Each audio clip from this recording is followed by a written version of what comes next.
My name is Zach Galler, and you're listening to the Cinematography Podcast. The following podcast contains explicit language.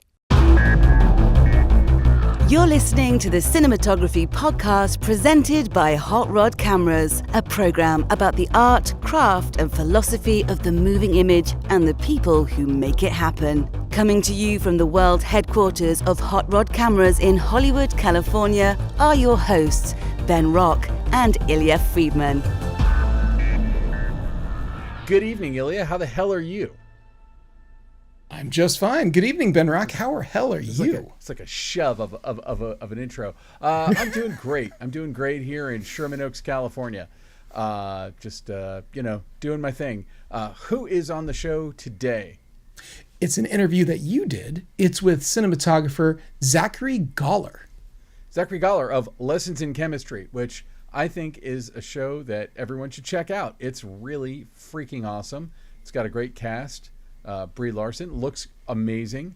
It's a wonderful show, and I'm really glad that we got to talk about it. He kind of talks about making a period piece, about collaborating with other DPs on the same series. Lot of great information, and he's a cool guy. So looking forward to whatever he does next. Right on. Well, I look forward to hearing your interview. Should be good. Should be. His part of it is great. I won't make any excuses for myself. So. And now, close focus. All right. So Ben, it is our close focus time of the show. It's the time when we talk about current events, what's going on in the industry. Seems like it was kind of a consequential last few days in Hollywood. What are we talking about? Well, not to do what I did again last week, which is to reference IndieWire, a fine online publication about the film industry. But they have an article that I think should be read by just about everyone on here. We'll include a link in the show notes. It's called "This Was the Week That Cable TV Died," which is an inflammatory thing to say. For sure. And when I first told you about it, you were like, anyone who says cable TV is dead is exaggerating. And I'm like, I agree. But it wasn't good news. It wasn't good news for all of cable. Some cable did okay. In fact, cable over at Paramount looks like was a real profit center for other parts of Paramount, which weren't quite doing so well. So yeah, I mean, we've just had kind of, linear television, as it's called, which is, sort of when you go over to your parents' house and they still have the cable subscription and you can like flip through that's the channels. Linear TV. Yeah, that's right. Linear. Yeah. Although actually I still have a cable subscription, but yeah, look at you knocking people's parents out there when you should just be saying, like, when you come over to my hothis room, it's linear television. I just want to point out that I'm somebody's parent. This article kind of talks about a few companies. One that has been in the news more than I would like to see it, which is Warner Brothers Discovery, the merger that keeps on merging. It's been kind of a disaster. I pitched you the idea, and I almost feel like we should do it, of like the David Zaslav unemployment pool. Like how long before David Zaslav is not running Warner Discovery? But I feel like almost everything he has done over there has just blown up in his face, and now they've lost the NBA, and with that was like, correct me if I'm wrong, was it not billions of loss? Billions. Yeah, they wrote down the value of Warner Brothers Discovery by $9 billion, a $9 billion reduction in total value of the enterprise, which if you look back over the last year, or actually basically since David Zaslav has come into his position as the top banana, they've lost 70% of their value, and the stock is trading at near historic lows, at least as far as I can tell. As of this recording, under $7 a share. Under $7 a share. So yeah. I got to imagine that there's some people none too happy about that. And likewise, there's been some devaluing, changing of the valuing over at AMC and over at Paramount, of course, with now the acquisition from Skydance. So it's interesting to see what's going on currently in the landscape of linear television and the streaming services and these big conglomerates. They're trying to figure out their values. And likewise, Paramount is also trading at rather about $10 a share now, very low historically speaking. Well, and this was talked about extensively, and probably will still be talked about extensively on Matt Bellamy's The Town podcast. They've done a lot of autopsying of the Paramount thing, even before it happened, when they were talking about will it happen, and there was always that talk of like, what is the value of the legacy media companies that Paramount owns under its umbrella, things like MTV and BET, yeah, which people think BET actually has legs in terms of value. Comedy Central, which I think is having a bit of a bounce lately, at least, with The Daily Show and Jon Stewart's return and some of that kind of stuff. But It's kind of weird to think, like, culturally, how different we live now versus even 10 years ago, when, like, this stuff was like the water cooler stuff of our lives. 20, 30 years ago, things like MTV, VH1. It leads right into the other thing we were talking about earlier, which is Sunday night was HBO, and Warner Brothers Discovery, there's really no HBO anymore. It's just Max. And along with that, it's like appointment television. The appointment television of Sunday night watching HBO is not really a thing anymore. And there's a whole bunch of talk about future series, but for the rest of 2024, Max doesn't have a lot of new appointment television to go out there. So it's they're like done with House of the Dragon. Like House of the Dragon season 2 is is it 3? 2, yeah. 2. I should know this because I just talked to the DP. Anyway, yeah. But yeah, I mean, so House of the Dragon. I mean, there are things like I Love John Oliver, and that drops every Sunday night. But there was a time where it's like, whether it was The Sopranos or 6 Feet Under, or True Blood, or Girls, or whatever it was, there was like a big new thing on HBO on Sunday night. Even Succession, which was not as popular as some of these other shows you just mentioned. Succession, had a hardcore following of people who wanted to watch it every Sunday night. I was one of them. So me too. Yeah, I love that show. Well, it's interesting to see what's happening. I do definitely think that one of the ways that you get out of this sort of state that they found themselves in is invest in new programming. It's like there has been 2 different strikes. The third strike, which everyone was kind of holding their breath for in this industry, is now averted officially. So there's some real optimism and excitement about Hollywood happening. But what about Teamsters? Do we know about Teamsters? No, yes, 100% Teamsters signed and ratified the deal. So there's no strike. And I have seen since then 2 different crew parking signs in Los Angeles, which is awesome. I love to see that stuff is getting back to work. I saw a stake bed filled with like DIT equipment rolling down the highway. I had not seen anything like that in ages. So really, just this past week, there is signs of Hollywood starting to crawl back forward again. So I think that's really, really good. And having some really excellent movies and television is sure a way to get people, subscribing to your services, watching, talking about it. The better stuff they make, the more attention they're going to get. Yeah, well, but the problem is, if they're all devalued and they're not worth as much money, how do they leverage themselves to produce the new shows? It's a great question, but there's a lot of expectations that interest rates are going to get cut. So it will be cheaper to borrow money, supposedly coming in the fall. And there's an awful lot of people out there who like to borrow money to make movies and television. I'm not one of them. Yes, Anyway. There are some people out there who also like gamble their homes and do all kinds of other crazy things to make a movie and so or television. Run up a bunch of credit cards. Yes, Anyway. exactly. It's kind of a famous. It's kind of a famous. Should we start the David Zaslav clock? How long? Do you Absolutely, think David Zaslav. How long do you think Dave has? Today is August 12th, and he's still not fired. So when we check back in a week, we'll see if he's fired. He's probably not fired. We could do a weekly check-in, but I want to put a date out. I want to say Zaslav is gone. I'm gonna say by 2025, no Zaslav. So you say by January 1st? By January 1st, Zaslav is gone. And I'm probably wrong, but I feel like you don't so publicly make so many wrong moves so bigly as he has and then keep your job. I'm gonna think that he might hang on a little bit longer. I mean, we could both be completely wrong here, but I'm gonna say Valentine's Day. I'm gonna say he's out of work by Valentine's Day. You're only giving him like 2 more months than I am. Exactly. I'm giving him 2 more months. So that's my guess right now. So sometime between January 1st and Valentine's Day. That's okay. I think he makes like $60 million a year. So something like that. I don't feel like I'm being mean. He'll still be more rich than everybody I've ever known.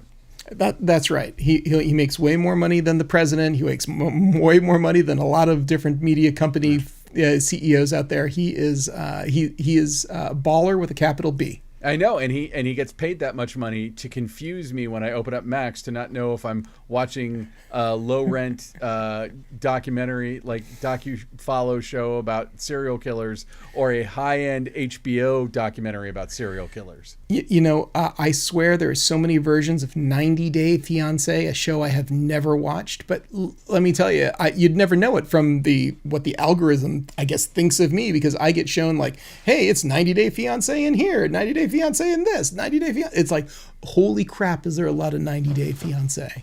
Yeah. Well, anyway, don't get me started about the algorithm. I'm sure that's not his fault. Anyway, so let's go ahead and get to the interview with Zachary Galler. Let's do it. The Cinematography Podcast interview. First of all, thank you so much for coming on the show, and congratulations on your Emmy nomination. It's a really amazing show, and it's a killer period piece. And I was happy to actually learn that it was an LA based story that you actually shot in Los Angeles. Like I was looking up the locations, and you're all over Pasadena and stuff like that, which brings us makes me happy, because so often now when it's LA, it's like, yeah, we shot Atlanta for LA. No disrespect for anyone who does that, but it was quite cool. So let's just start by tell me like your first impressions when you came on. Like what drew you to the material? Well, let me start by saying thank you so much for having me, and it's a real pleasure to be here. Oh my God, no, thank you for coming. Listen all the time. So you do? Exciting. How much of an idiot do I sound like? Because I'm not a cinematographer, so like I'm always afraid that I'm sticking my foot in my mouth left and right. Not at all. You sound great. Yeah. It's all about me. Anyway, yeah. And also just second the love for LA and shooting there. Yeah. I'm from there, and it's always been a dream to come there and work, and it was through a fluke and good luck I got to come there. And as I'm talking to you now, you're on the East Coast. I am. I'm in New York, nice. working on something else, but yeah, it was great. It's great working there, and more people should do it. First impressions coming to this project were just excitement about the scope of the project, the idea of doing a period piece, especially with the scale and the resources that Apple seemed to be committing to it. It was really exciting, and sort of a lovely thing to be able to think about with an open mind and come to without a lot of roadblocks for what we might be able to do.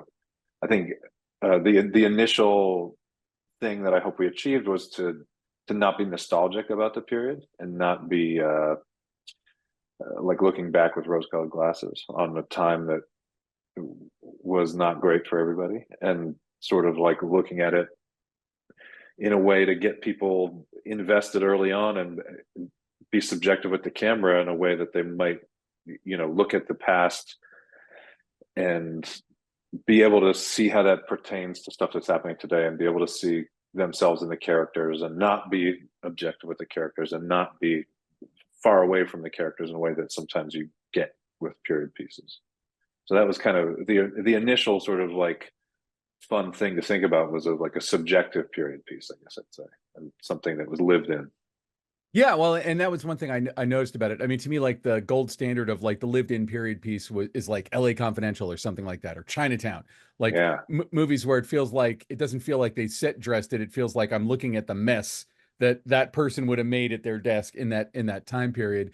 And I actually, I know this is more of an art direction thing than a cinematography thing, although you're choosing to film it. But like when we're in the labs, for instance, like the lab, we've all seen it, movies or TV shows or whatever, where the lab looks like everything just got unpacked out of the plastic wrap that day and set up for the first time. But everything did kind of have kind of a lived-in feel. Now, like from a cinematography standpoint, how do you approach that? Like, in terms of lensing, lighting, camera movement, etc.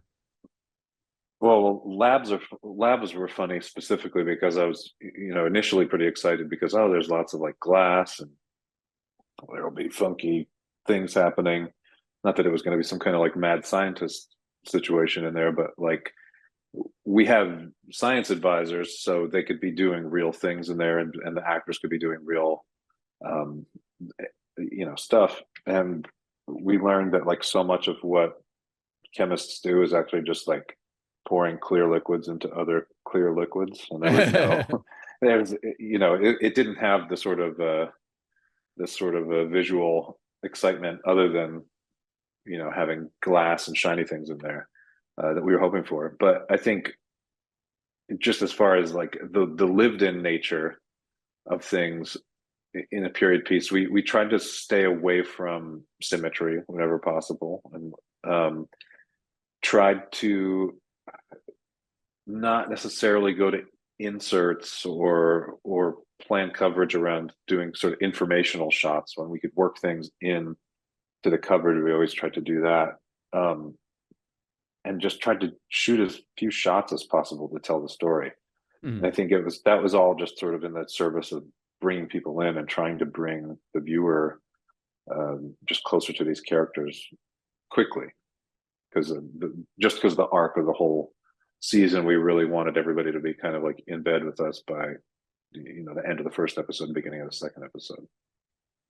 No, and that definitely works. And I noticed. Well, I mean, I'd love to hear your opinion. I mean, like, this is just like me as the casual viewer, but like your lighting approach, it seemed like you were given like lots of, even the lab felt like kind of a big cavernous lab, and then you've got like in the first episode, which is the one you're nominated for, there's like a big sequence in a theater.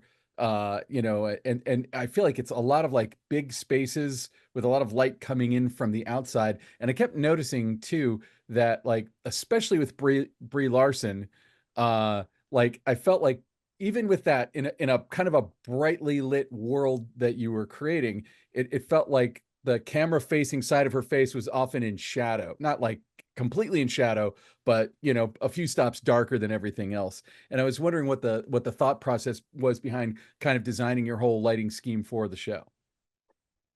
I worked with an amazing gaffer named Len Levine, LA-based gaffer who's done tons of projects, big and small, up to Avatar and like Marriage Story and all Wow. kinds of just lots of great looking stuff.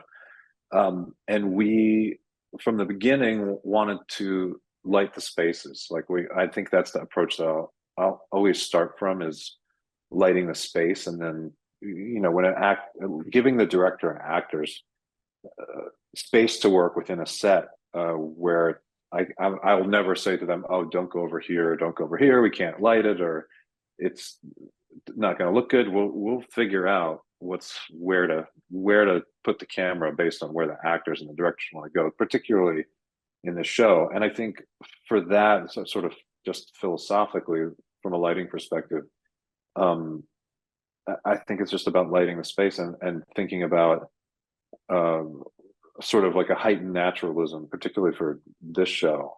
What can we do? What feels real coming in through the windows in like sunny California, Yeah. 1950s California? What feels right, and is going to also offer us flexibility, to be able to switch from a bright sunny day to night, or slightly cloudy day, or magic hour type thing. So we built a pretty decently significant rig into our studio spaces, and yeah, we work from there. I think I just try and keep as much stuff like film stuff offset as possible, particularly in a period piece, just in service of the performances. What do you mean, And I like think, flags and cutters and? yeah, I think a lot of times it's like the right light in the right place might not necessarily need to have a lot of flags and stuff on it. And if we are going to bring something in, I like to do it fast so that we're not, taking the actors out of their performance between takes and things like that. I think it's really about sort of like embracing some imperfection to further performance and give the actors time with the director. That being said, I think planning from the beginning to have, if you talk about sort of the front side of the actor's face to camera being a little darker, I am usually trying to build and block scenes with light coming from the back or 3/4 or from the side, not necessarily from the front generally. Mm-hmm. just as a personal taste thing for me. Yeah.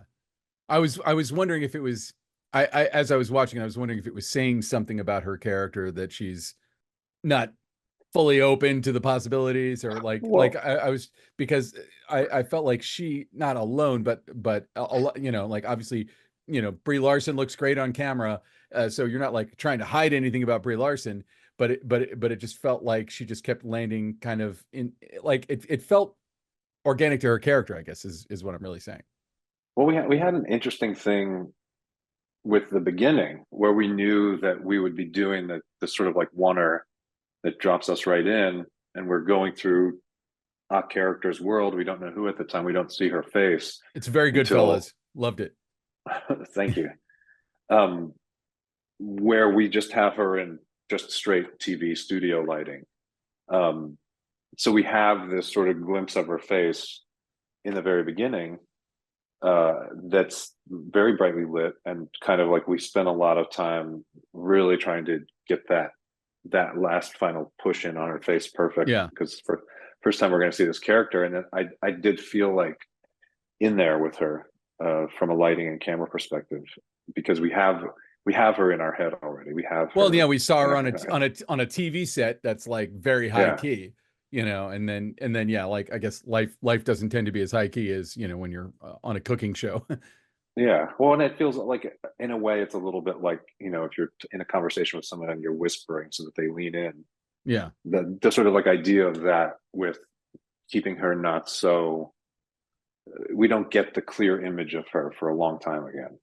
Yeah, and it's I think just really all in service of hopefully bringing the viewer in and getting them to lean in and want to be engaged with these characters. What kind of lenses, filters, that kind of vibe, which feels period specific, or it feels like we're watching a little bit of a period film, but it wasn't like an overwhelming amount of it. Like how do you go about like kind of choosing the lenses, choosing if you were using filters, like how did you go about creating that look? Well, so we used the Alexa Mini LF and Canon K35s, which are very popular lenses that Canon made in the 60s and 70s. And they are just very flattering. We tested a lot of different lenses. And I just felt like with the colors that Kat Smith, the production designer, was coming with, and the sort of like pastels and not necessarily like primary colors, but a lot more secondaries. The contrast and the soft contrast and the color rendition in those lenses kind of worked perfectly for us. Another thing we did was develop a LUT that was really sort of like a film emulation, like so many of us are doing all the time. Where Ian Vertovec, a colorist at Light Iron, and I I know Ian. I know Ian really well. Yeah, I'm sure he's been on a few times. He's a great. We've guy. never actually had him on, but I worked with him a long time ago when he was still working with when Michael Cioni was still at Light Iron. Okay, yeah. So much information stored up in one person. But he and I were looking at, because the show was so food focused.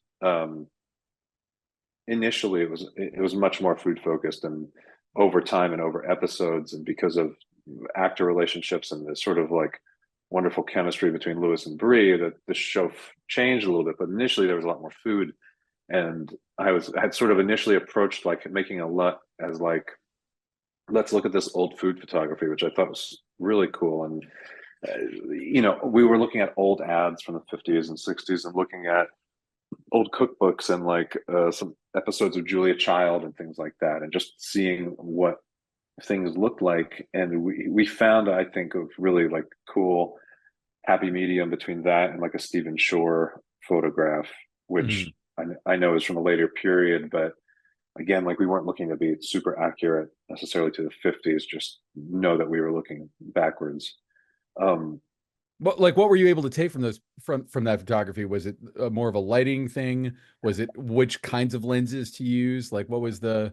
I think a little bit of like, let's see what the contrast is in these images. Let's see what black looks like. Let's see how it renders certain colors, and what different kinds of lighting look like. I think we picked a sort of like as our white point, a slightly warmer white point, just to I guess, from an outsider's point of view, to feel the California of it all. And I think it just came together nicely. I really like, some of my favorite photography in the series is early on outside this lab that they work at, that's just natural light photography. But I feel like we got look-wise very close to like some of my favorite Stephen Shore photographs, just in a color rendition and contrast aspect. And I think the Alexa does natural light really well and can feel very naturalistic in a really pretty way. That's cool. I mean, let's talk a little bit more about the food stuff, because food figures into the show, fairly prominently.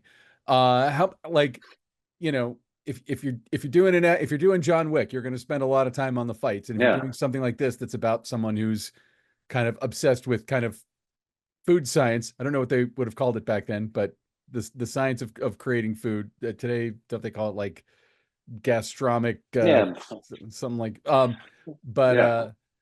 but like how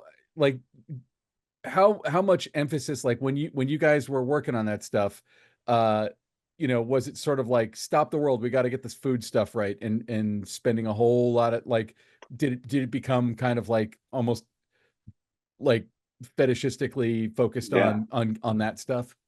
It did. And in prep, we were really trying to come up with a way to link, the character's brilliance with chemistry to her ability with cooking.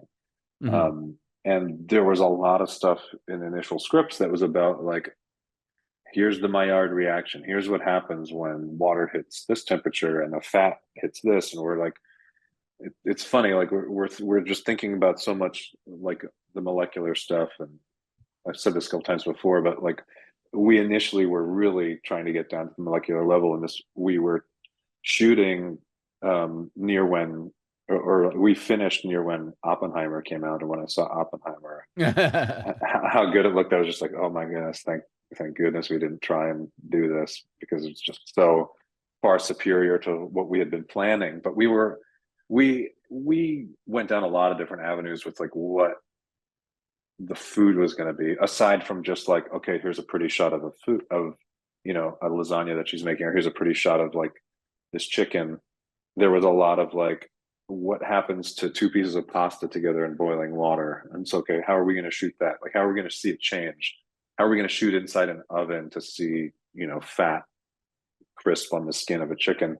And we had engaged with some like tabletop macro photography specialists, and we're really kind of trying to work out how much that would be in there. And of course, like most things, it kind of didn't make it. Most things like this, it didn't quite make it into the shooting schedule before we started principal photography. And as we were shooting and scripts were still being written and kind of developing, we realized that it was kind of an unnecessary crutch, and that Brie was just the acting was so strong that we did not need to like aid it visually, I guess is the right way to put it. So we ended up not doing any of that stuff. And we had put, a decent amount of research into figuring out how it would fit in. How do you cut something like that into a scene? How do you? Yeah, we tried a lot of different things, and ultimately it ended up being just the most kind of like naturalistic, simply shot, but slightly complicated block stuff that worked the best. It felt like the show and felt like the right thing for the show. Well, and yeah, and it's so character focused, and you kind of touched on this a little bit earlier, but like when you're doing something that really is character driven like this is, and again, you already kind of said you try not to have too much gack on the floor that people are going to walk into or whatever, or say or kind of say, let's not go over here. But like what do you feel like are the constraints, like walking into a scene? How much prep, like before you walked into a scene, did you have an idea of the blocking? Did did you and the director go over what the coverage was going to be, or did they block the actors first and you had to figure out, or you and the director had to figure out how you were going to cover it at that point? Or like what was that dance for you? I think a little bit of both. I think certain things we knew how they would block out. So there are a few walk and talks, for instance, in the first episode Mm. that we wanted to do not on Steadicam, because we just wanted to be more controlled than that. So we had a stabilized 3-axis head just on a dolly. So for instance, like we worked with the production designer and the grips to make sure that we could do that and make the hallway the right size and length so that we could drive a dolly down it and the dolly could take turns with people walking, things like Mhm. that. And as you said before, the sets were very generous. So we had that flexibility, just from a technical and like gear standpoint. We had the flexibility of being able to fit lots of different things that we wanted to use in most of the sets. So we wanted to like give the actors not complete freedom, but thematically what felt like as much freedom as we could give them, if that makes sense. I think just kind of like not having things be small and tweaky. Now, you shot half of the series. There's 8 episodes. You shot 4 of them, and you shared the cinematography duties with Jason Oldak. Mm-hmm.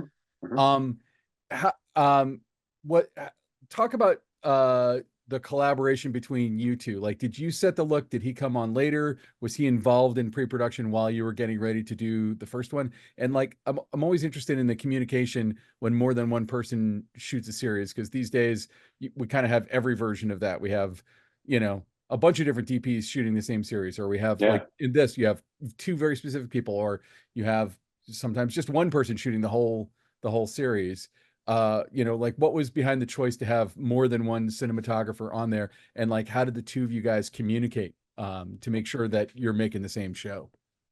I think that on a show like this, it's really beneficial to have 2 DPs, just because with multiple directors, it's really hard to prep your episodes in a way and plan for sort of special types of shots and coverage. If you don't have time with the director beforehand to just sit because you're on set. I've done it both ways and done full seasons of shows before, and I think there's sort of pros and cons to both of them. But on this one, Jason came in, after we started shooting the first block, and he's a great DP. It's a fun challenge to come in and use someone else's toolbox, I guess I'd say. The way that I like to work on set is that everybody is collaborating. I really love, giving the gaffer, giving the A camera operator, giving the focus pullers room to collaborate and be a part creatively of everything. Mm. And I think they're empowered to do that, and so multiple DPs working. Of course, each DP, we're hired for our taste, and so everybody has things that they like and don't like. But I think it's unless you really go out of your way to try and do something drastically different, like once the tools the camera and the lenses and the sets are mostly lit. Like, I think anybody who's good is going to be able to sort of like follow that same in the same sort of like direction laid out from the beginning. But I mean, was there a discussion of like, these tend to be the focal lengths we're using. We tend to use this kind of lighting. Yeah, exactly. And like, I think it's, none of it is hard and fast rules because every script is different and every director and what every director asks for is going to be different. But I think, the show used wider lenses mostly. There were certain lenses that worked better for different characters' faces.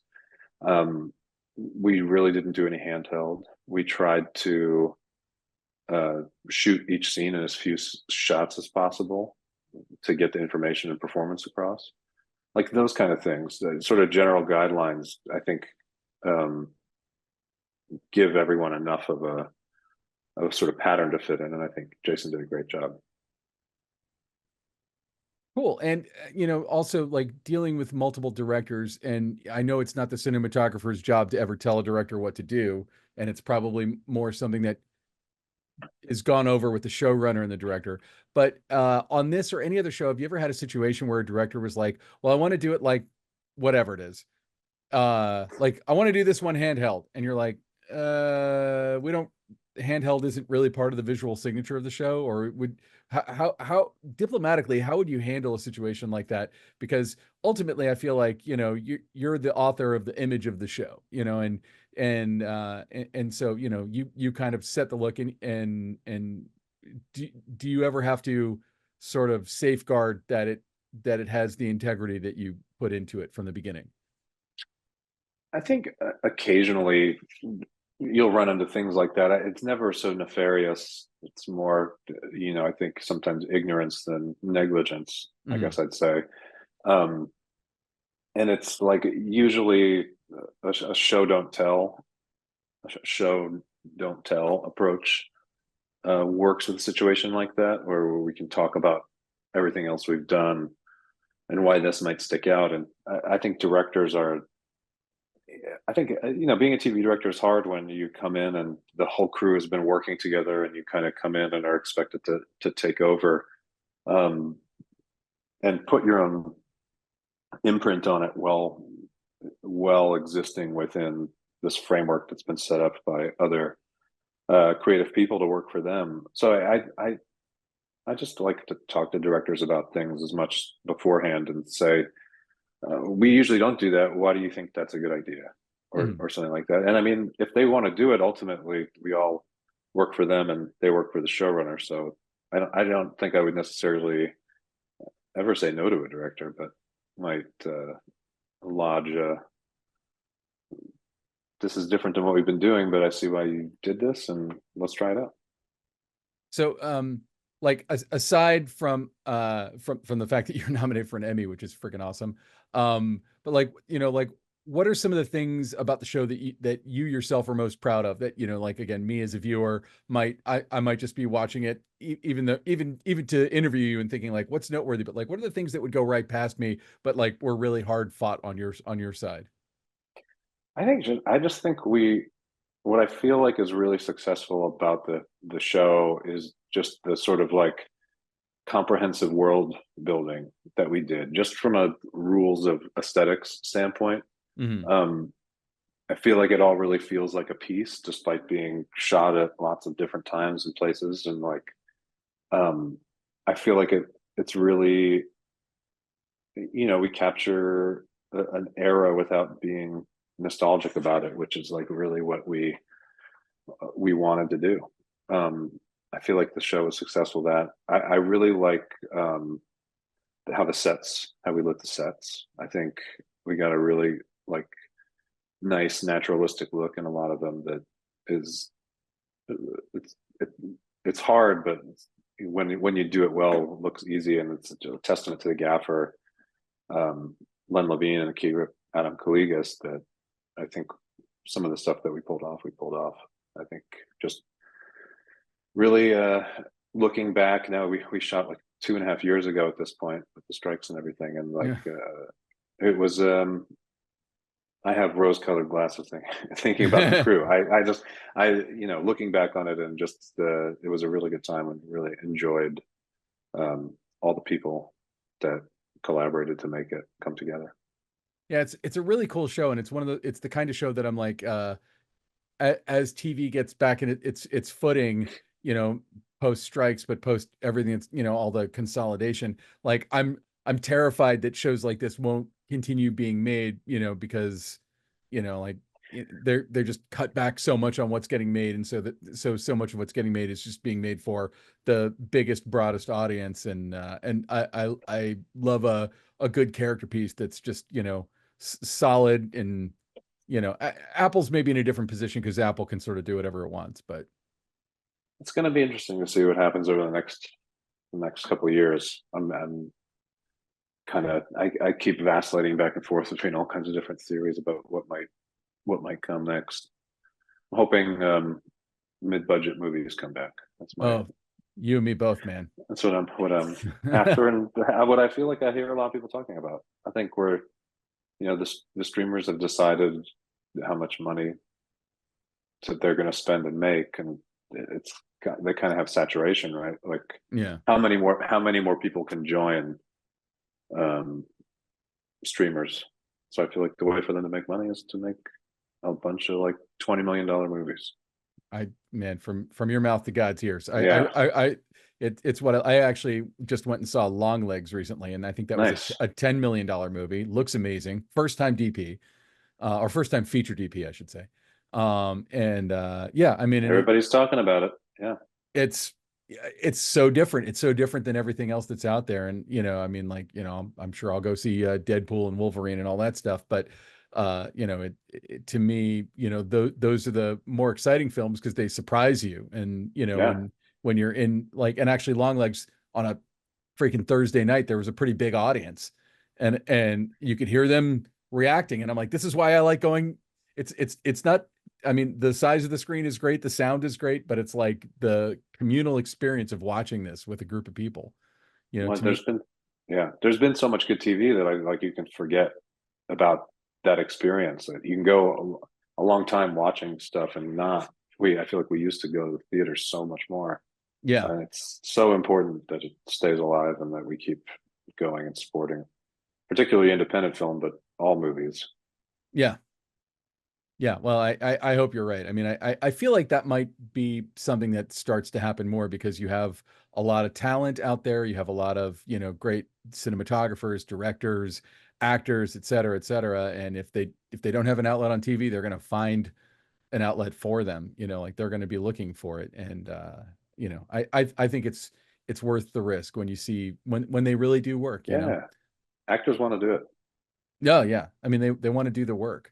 So, I kind of want to know just a little bit more about you. And I feel like we've been so focused on doing like one project interviews, where we're just talking to someone, drilling down about one project, that I feel like we've lost what we used to do a lot, which was, kind of just do kind of the career survey, and we would get people in. And so I kind of, I haven't asked this question in a long time, but like, what was the moment in your life when you realized that being a cinematographer was a career path you could pursue, that it was a job and it was something you could do? What brought you here?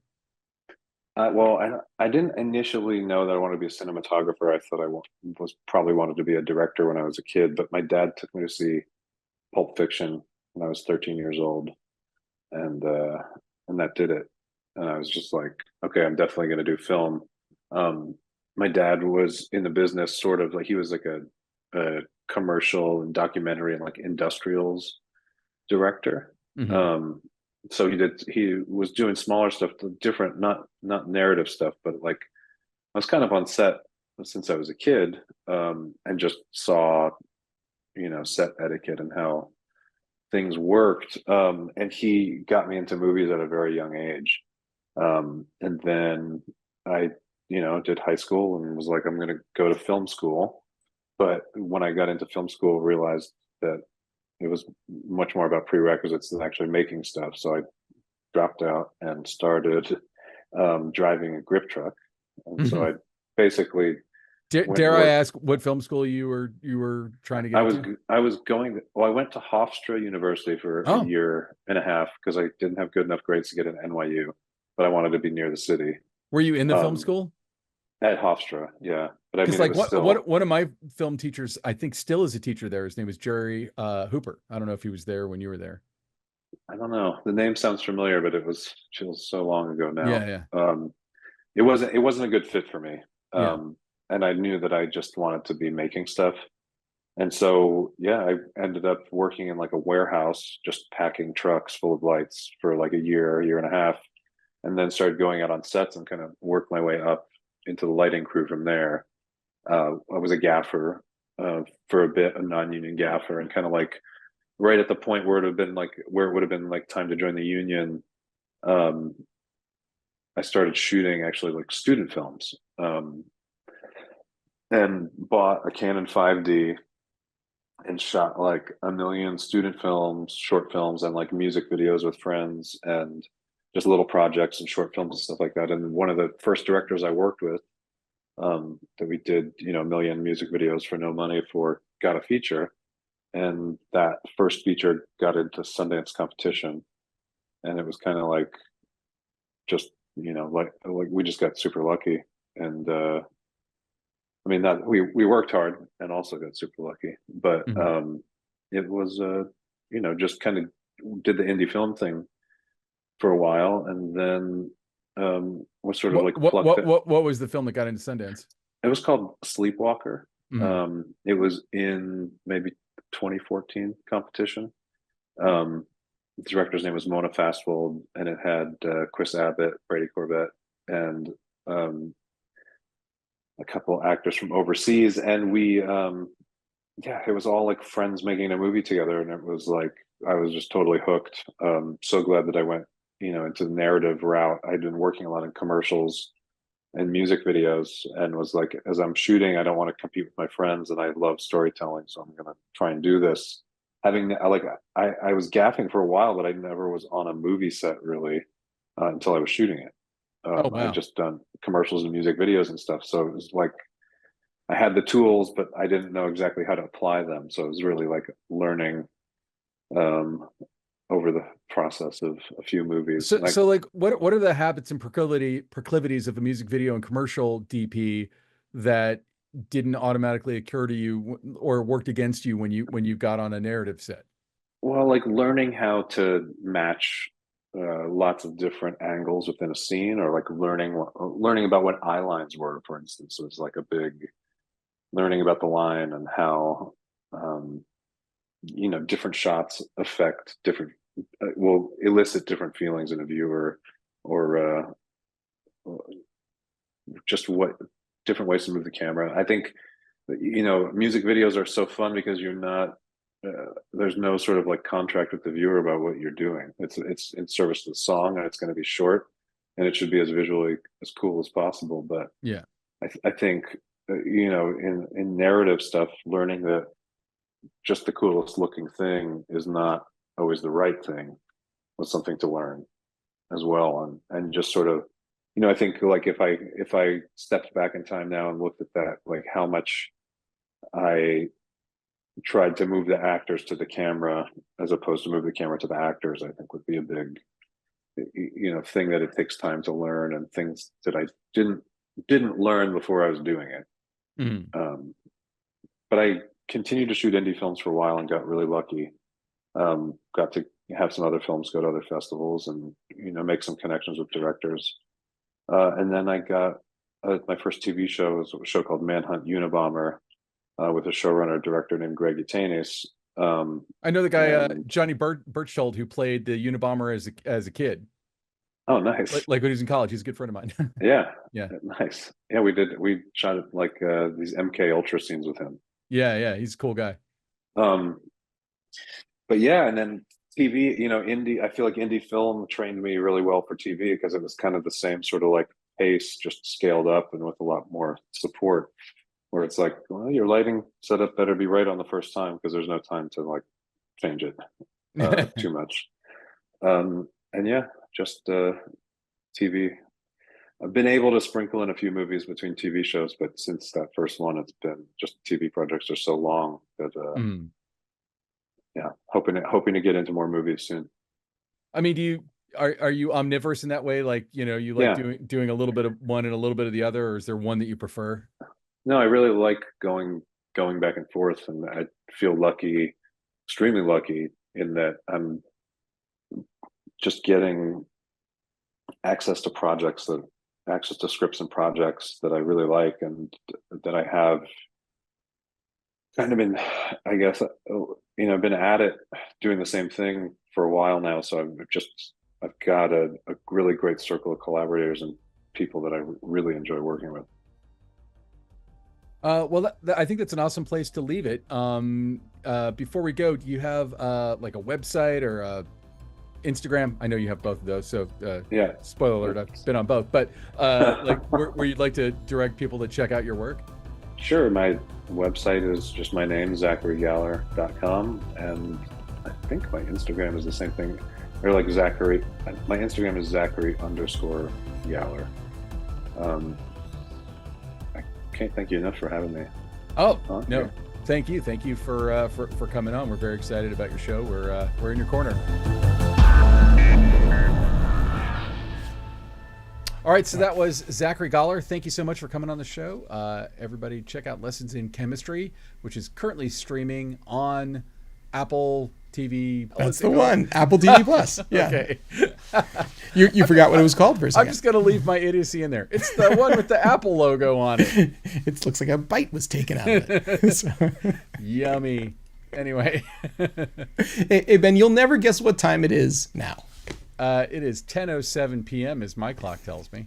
It's wrong. It is bill paying time. We have to thank our fine friends over at Aperture, makers of all kinds of cool lighting products. Lights for cinema, lights for television, lights for influencers, you name it. Aperture makes a lot of lights. But what a lot of people don't know or don't remember when they think of Aperture is that they also make some really cool lighting, networking, control products. And I'm speaking specifically of like DMX control and of course their famous Sidus Link, which is a wireless system for controlling lights. They have a new product called the Sidus 4. The Sidus 4 gives you 4 wireless CRMX and 4 hardwired DMX universes, so 8 universes total, and it gives you a whole lot of options. We're going to have a link to the product in the show notes, so you can definitely check it out. But just to run off a few, of course, I already said CRMX, DMX, but there's also ArtNet and, of course, Sidus Bluetooth. All of those are built into it.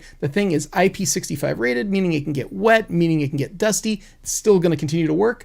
It also has a V-mount plate, so you can plop a battery on it and power it for more than a day, which is really cool. Yeah. Which is really great. You can get some really big, huge V-mount batteries now, and you can plop it on this thing. So anyway, check out the Sidus 4. Of course, it's available over at Hot Rod Cameras, hotrodcameras.com. We'll have a link there. You want to check it out. But for those of you who are lighting professionals, for those of you who are gaffers, or are you involved in lots and lots of... Oh, here, I almost forgot one of the coolest things about it. It's daisy chainable, so you can link together more and more universes. So you can go from 8 to 16 to 32. You can link these together and have more and more control over your lights. So super cool. Sidus 4 and under $2,500 list price. And yeah, I know it's a pretty powerful system at a pretty aggressive price. So definitely worth taking a look at. If you need to have DMX control, you could do a lot worse than Sidus 4. Hey, can I tell you a random Aperture story?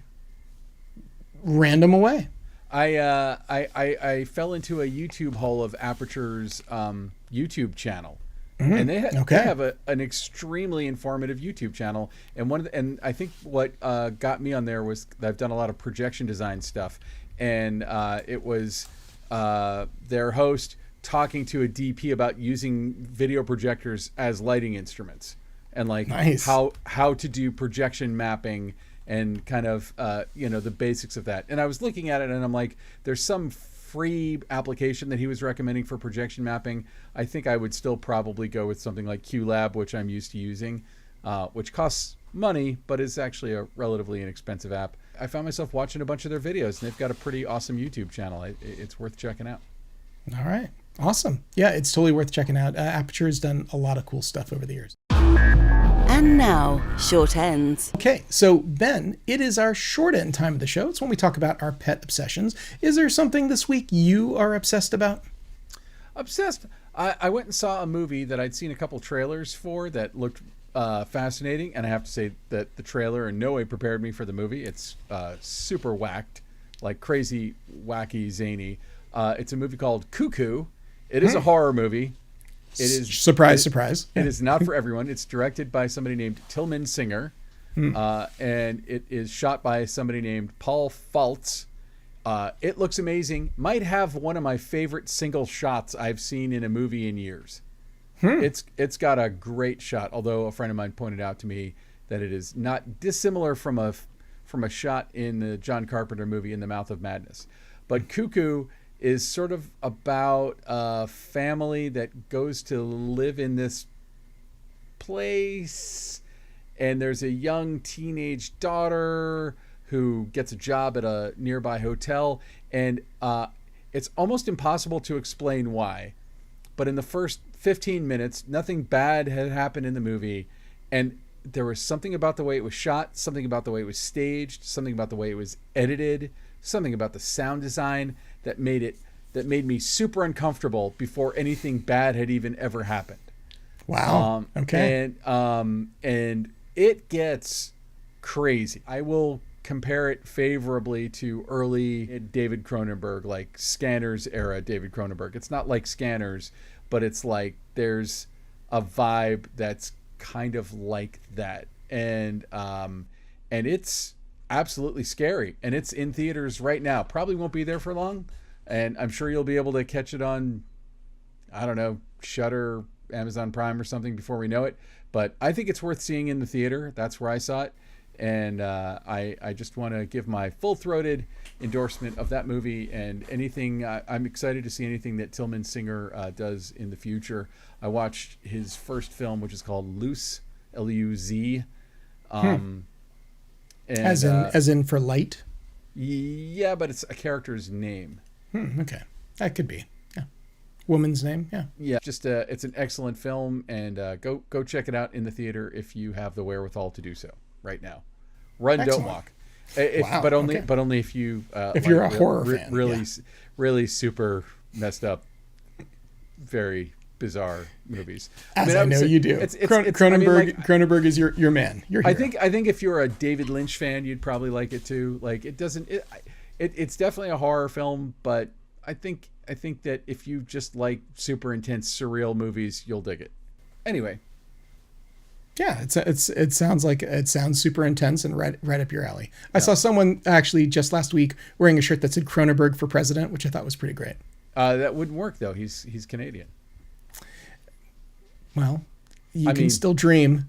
you can be one dare to dream. So, yeah, I mean, like I'd go for John Carpenter for president. Like, pretty American guy there. Anyway, I appreciate you like throwing a little cold water on that T-shirt there. That was. I'm throwing cold water all over that T-shirt. Even though, yes, I would be perfectly happy to have David Cronenberg be my leader in the free world. Yeah. Yes. Yeah. So, Ilya, what is your pet obsession of this week? Well, I don't know if you've seen it, but there is a new Apple TV Plus series called Sunny. Sunny is about a robot with a particularly sunny disposition, and really it's a show about Rashida Jones's character. Rashida Jones, Susie, is an American who is living in Japan, and her husband and child die in a plane accident, like in a few minutes into episode 1. So really giving nothing away here. And then essentially she kind of ends up going through this dark story of trying to figure out the truth of what her husband was working on, because she thought he worked on refrigerators. Turns out he worked on robots. And the robots are sort of like this, kind of like Wall-E, Apple, sort of white, plasticky looking modern sort of thing. But there is sort of a dark, sinister, subculture of like robot hackers that's lurking just below the surface. And if you like shows that are a little bit off and a little bit weird, and really this show has a lot to do with grief, and it's billed as a comedy. And so I always think it's really interesting when it's a show about grief, but there's laughs along the way. So there is some definite comedy, but it is also about this woman who's going through a really, really terrible time. And there's sort of like the Yakuza makes an appearance, and there's like all this intrigue. So yeah, Sunny on Apple TV Plus. Highly recommend it. I'm only in like 3 episodes now, but I think they're up to like 5 or 6, so I gotta get caught up. But really auspicious start, and I'm gonna keep watching. It's been great. I'll check it out. That sounds cool. Yeah. All right, so Ben, I think that just about does it for this episode. Where can people find you if they want to find you somewhere outside of the show? Just go to the Starbucks on the corner of Burbank and Van Nuys Boulevard. I know you're there a lot, so that's your haunt. Yeah. Go to bedrock.com. benrock.com. It sounded like I said bedrock.com. I'm not congested. I don't know why I said it like that. Yeah. Bedrock would have been a cool URL. Yeah, it would have been good. It would have for somebody else. Anyway, benrock.com. You can find all my you can find my reel, my bio as it is, social media stuff, all that. How about yourself, Ilya? Where can people find you? You can find me over at Hot Rod Cameras, hotrodcameras.com. That's where I'm at most days, Monday through Friday, either in Los Angeles or in Portland. And if not there, you can find me on the LinkedIn or the Instagram. I tend to check both those things once or twice a week. So you can definitely find me in those places. So Ben, who do we have to thank for this show? Who made this show possible? As always, our amazing producer, Alana Cody, without whom we would be adrift in space, like Dave Poole in 2001: A Space Odyssey, after they cut his air and after Hal takes him out and he's just floating around. That would be us. My mind immediately went to Gravity, but 2001 perfectly appropriate too. Perfectly cromulent. Yeah. So we should thank her for hooking up all these kick-ass interviews. We have one that I'm very excited about coming up. I have to actually watch the film, but that will be helpful. Yeah. It's somebody. I'll lay this much of a hint. It's somebody that we've had on the show before who I could not have possibly been more enthusiastic about having on the show at the time. So it should be good. And you were doing it without me, so good for you, man. That's great. It's all you. Free balling it. That's right. So we should also thank our fine editor, Michael Dispenza. Michael, kicking ass. Hopefully, we're not making your life too hard. Our wraps are pretty tight tonight. Not pretty good. Yeah. And last but never least, we got to thank Kay Zalatrakshy for composing every scrap of music that you hear on this podcast. You can get him to make an original score for you. If you were so inclined, go to musicbykays.com, listen to some of his stuff, hire him to compose a score or do your visual effects or color grade or direct your next project. He does all of those things very well. He's making a music video right now. Actually, he reached out to me about possibly being in his music video, and I don't know if I should say any more than that. And I was like, I'm not an actor, right? I'm terrible, but I'll probably do it. I think you should. Yeah. Anyway, so Ilya, would you like to take us out? That's a wrap. Woof. Woof. All right, How was good. that? Okay, good. That was good. I'm good with it. I'll accept it. Perfect. I'm cutting too. Bye. This has been the Cinematography Podcast, presented by Hot Rod Cameras. Find your next camera, lens, or accessory on the web at hotrodcameras.com. Don't forget to subscribe to our show on iTunes and connect with us on Facebook and Twitter. Thanks for listening.